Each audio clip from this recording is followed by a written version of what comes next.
My golden child brother got himself arrested during my wedding, and then later out of anger revealed a dark family secret that almost destroyed my life. A few weeks before my wedding, my brother asked me if he could propose during reception, but when I said no, he got our parents to show up at my door to yell at me. My mother went insane when I kept saying no and threatened to destroy my fiancé's dress, but I told her I would press charges if she did this. She started crying and asked if I would really do that to her, and when I said yes, she stopped crying and went back to screaming. They only left when I threatened to uninvite my brother, who actually promised he wouldn't propose at my wedding. But when my wedding came around, his girlfriend showed up in white, and as a cherry on top, as we were about to cut the cake, I heard my brother's girlfriend screaming, "Yes!" I turned around to see him proposing to her. He put the ring on her finger, but as soon as he did, the maid of honor spilled red wine all over them. Immediately afterwards, everything spiraled out of control. My brother was convinced we had planned the spill, thinking we wanted to embarrass him and his girlfriend. He was furious and caused a scene in front of all the guests. My wife, Amanda, and I felt the eyes of everyone on us. It was clear my brother couldn't let it go. He approached the maid of honor, who was already really embarrassed and trying to clean up the mess. Even though she tried to say sorry and explain it was an accident, it wasn't. My brother kept saying she did it on purpose. He began yelling and cursing at her. Then she began to cry. This caused even more people to get involved,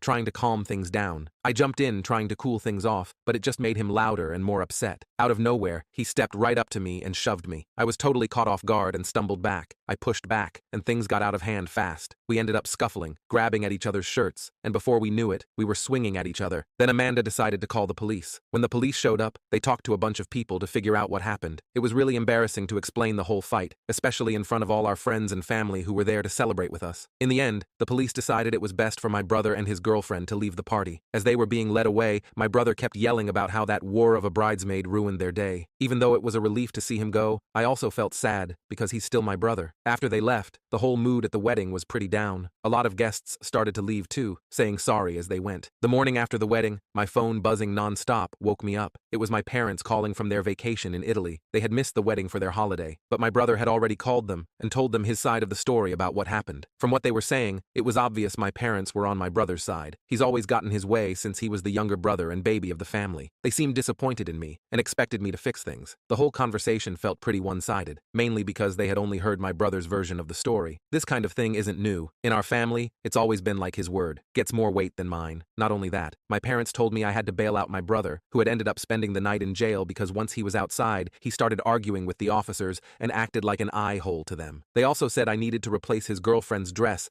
that got wine-stained during the wedding, which turned out to be the dress she was planning to wear at their own future wedding. We ended up in an argument and I brought up every time they were in his favor, but they didn't see my point of view. I told them how they'd always favored my brother since we were kids. Every Christmas, it was obvious he was the favorite because he got most of the gifts while I got less. Whenever he messed up, I was blamed, since I was the older brother and supposed to set the example. This pattern continued into our teen years. I always had to include him in everything I did, which made it feel like I couldn't have my own life. He was always there. In that conversation, I realized I couldn't do this anymore, and I told them to keep me out of the current mess with my brother. I said they can go F off if they expected me to bail out my brother after he ruined my wedding. The other end on the line fell silent. They said they were coming back to the US that instant and hung up. They came back from their trip that day and immediately bailed out my brother themselves. I found myself in the kitchen, getting breakfast ready for Amanda. I was still thinking about the call with my parents, but I pushed it aside to focus on making this morning special for her. When I walked into the bedroom with the tray, I saw Amanda sitting up with puffy eyes from crying the night before. I set the tray down and joined her on the bed, telling her about the call with my parents. She listened. I could see she was still hurt from our ruined wedding night. I told her that we wouldn't let them ruin today too. I placed the tray on her lap, showing her favorite breakfast: pancakes, strawberries, and whipped cream. Her eyes lit up, and she smiled at me. As she started eating, I told her exactly what I knew would cheer her up: a shopping trip to her favorite stores. Amanda shook her head and said she'd love that. She was eyeing a new pair of shoes since the last time we left the mall, and I was going to get them for her. We spent the morning enjoying breakfast in bed. Later, we went out to Amanda's favorite shops. While Amanda was in the dressing room, I got a call from my brother. He was clearly drunk and started bragging. He told me our parents promised him a lot of money and valuable family property, making sure he'd get the family inheritance, not me. I asked him what he was talking about, and he said that the reason why I was jealous of him was because our parents would make sure he was set for life, and nothing that I could do would change that. He told me about hundreds of thousands of dollars in the trust that Dad made for us, but it only had his name on it and the will. He said he saw Dad's will and that they wouldn't be leaving me a dime. The call ended suddenly, and just as I was about to call back, Amanda came out of the dressing room. She asked if the dress made her look fat. I looked at her and saw how beautiful she looked, the dress fitting her perfectly. I smiled at her and I told her she looked stunning. I asked her, did she want that one, and was she ready to go? I really wanted to go home at this point. She said we could get out of there, and we did. As we were driving home, Amanda seemed happier, and this made me content. When we pulled into the driveway, my heart sank. My brother, his fiancée, and our parents were all there. The tension was heavy as Amanda and I stepped out of the car. Immediately, they started demanding. My parents insisted again that we buy a new dress for my brother's fiancée and compensate her for the emotional damage from the wedding incident. I said if anything, they need to pay us for emotional damage. Amanda explained to my parents that my brother's fiancée wore white at our wedding, and my brother made things worse by proposing to her, but they didn't seem to care. My brother's fiancée took this personally and began insulting Amanda. She called her a pass-around and said she was jealous because she looked better in her dress at her wedding. She then accused Amanda of getting someone to spill the wine on her because of her jealousy. Amanda admitted that she had orchestrated the wine spill. That admission was like pouring gasoline on a fire. My brother's fiancée screamed and lunged at her. The driveway turned chaotic as she tried to attack my wife. Instinctively, I stepped between them, pushing her back to protect her. Things quickly turned into another fight, with my brother jumping in, swinging his fists. My dad threatened to call the police on us again, but that didn't stop us. Eventually, the police arrived and arrested me and my brother. They placed us both in the back of a cop car and took us to the police station. On the ride there, my brother laughed to himself. I asked him what was funny since we were going to jail. He asked, did I want to know the real reason why mom and dad didn't like me? I didn't know what to say after that, so I remained silent. He went on to say, I wasn't their real child. My father had an affair, and I was the result. My real mom didn't want me, so my parents were stuck having to raise me. He called me a mistake and said that's why I would never get any inheritance. I said he was drunk and that he was just saying this. He asked me why I think I had dark eyes when everyone in our family had blue or green eyes. I still didn't pay any attention to him. He said that grandma tried to convince mom and dad to put me in the system. She said someone would take me, but it was too late. I asked him how long did he know, and he said he's always known. They told him at a very young age. I didn't know if this was just another one of his ploys to hurt me, or if this was true. Whichever was the case, this news hit me hard. The cold treatment, the favoritism, the lack of inheritance, it all made sense now. They had never truly seen me as their own child. As soon as we arrived at the police station, Amanda was there. She bailed me out and she signed some paperwork. My brother was still in his cell as I was leaving. He was screaming, telling Amanda to get him out of there. She said to ask that fiancé of his, and we left. The ride home was quiet, with only the car engine's hum filling the silence. Finally, I told Amanda what my brother had drunkenly confessed, that I was the result of an affair and raised by parents who never really considered me their own. I could see she was trying to process everything I had shared. I told her I was unsure about confronting my parents. How could I ask them, knowing they had kept such a deep secret? What would it change? These questions made me feel even more lost. Amanda reached over and held my hand. She told me she would support whatever choice I thought was right. As we pulled into our driveway, I felt a weight on my shoulders, but I knew whatever happened I had Amanda standing with me, and knowing that I felt more hopeful for our future. Update 1. 3 years later, life has taken a brighter turn. One autumn morning, Amanda came to me with a glowing smile, holding up a positive pregnancy test. I hugged her and kissed her. I was so excited to be a father. As Amanda's pregnancy progressed, we decided to renew our vows and make new, happy wedding memories. We planned a simple, intimate ceremony with close friends. The day of our vow renewal was perfect. The sun shone brightly over the beautiful garden where we stood. Amanda, radiant with her baby bump, walked down the aisle in a flowing dress. Her beauty took my breath away. A few months after our vow renewal, I felt my world turn upside down again. My parents died unexpectedly in a car accident. Even though we had a strained relationship, I felt a deep sadness and a sense of obligation to attend their funeral. Amanda joined me in support. At the funeral, the air felt heavy. Friends and extended family gathered to pay their respects. My brother, however, stood apart from the people mourning. He looked almost satisfied that our parents were gone. He avoided looking in my direction, his demeanor unsettlingly detached. As the service proceeded, I couldn't shake the unease. My brother's behavior seemed out of place. I couldn't fathom his emotions, whether he was relieved, indifferent, or hiding something deeper, but his presence felt like a dark cloud over an already grim day. As the service ended, I watched my brother, still keeping his distance, a faint, almost smug smile playing on his lips. After the funeral, life seemed to settle into an uneasy calm. My brother and his fiancée continued to live in their lavish mansions, seemingly untouched by the aftermath of our parents' passing. News occasionally trickled through the family grapevine about their extravagant lifestyle, but it wasn't until later that I heard troubling rumors. Word spread that they had burned through their inheritance quicker than expected. Their once larger-than-life habits were now crumbling under the weight of poor financial decisions. It came as a surprise to no one when whispers began circulating